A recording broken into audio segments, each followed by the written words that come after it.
Le concours Marguerite Long, pour moi, c'est une longue histoire. Déjà en tant que Français et en tant que pianiste français, c'est un événement un peu incontournable. Quand j'étais jeune, c'était quelque chose que je regardais. Je me sentais tout petit, évidemment, et pas même concerné par ça, parce que c'était quelque chose qui me paraissait trop élevé. Et puis quand j'ai été moi-même ensuite étudiant au conservatoire, j'avais présenté le concours, j'avais été lauréat du concours. C'est quelque chose qui était important et constructif dans ma propre carrière.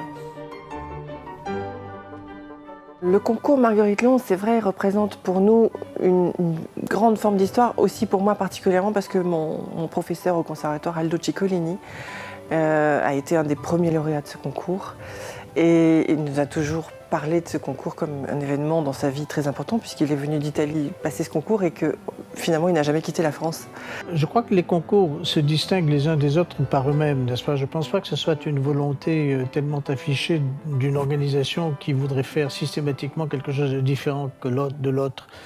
D'abord, il faut prendre en considération que ce sont les jeunes qui font le concours et qui répondent à cette invitation, cette demande de concourir. Évidemment, ils sont là parce qu'ils voient dans la récompense qu'ils obtiendraient éventuellement, ils voient beaucoup de débouchés pour leur carrière. Chaque concours, je pense, du fait aussi du pays dans lequel il se déroule, a un caractère qui lui est propre. Il y a des concours qui seront peut-être plus axés sur des performances, entre guillemets, sportives, demandant par exemple beaucoup d'études dans les premières épreuves, donc des pièces de très haute virtuosité transcendante. C'est très important pour nous, professeurs en France et à Paris, d'avoir une compétition de cette envergure, de ce rayonnement, parce que justement il porte beaucoup le répertoire français, puisque Bertrand Chamaillou a choisi de mettre dans le répertoire beaucoup d'œuvres françaises finalement assez peu jouées. J'essaye de transposer un petit peu ce que j'avais vécu, c'est-à-dire que moi-même étudiant, je ne me sentais pas forcément à l'aise dans cet univers de concours, avec tout un tas de bêtes à concours qui arrivaient, qui ne parlaient que toujours des mêmes œuvres, enfin qui voulaient tous époustoufler le plus possible avec leur concerto de Tchaïkovski ou de Rachmaninov, qui sont des œuvres que j'adore par ailleurs, mais je veux dire, il y avait ce côté presque cliché de concours. Et moi, même si j'avais un aspect virtuose à l'époque, j'essayais tout de suite de miser plus sur une personnalité à proposer. Et je sais que c'est ça qui a été payant, en tout cas dans ma vie. Et j'espère pouvoir inciter en fait ces jeunes à se présenter de cette manière-là, à libérer le plus possible leur personnalité, à s'ouvrir le plus possible et à nous parler évidemment des compositeurs qui jouent, mais nous parler d'eux-mêmes.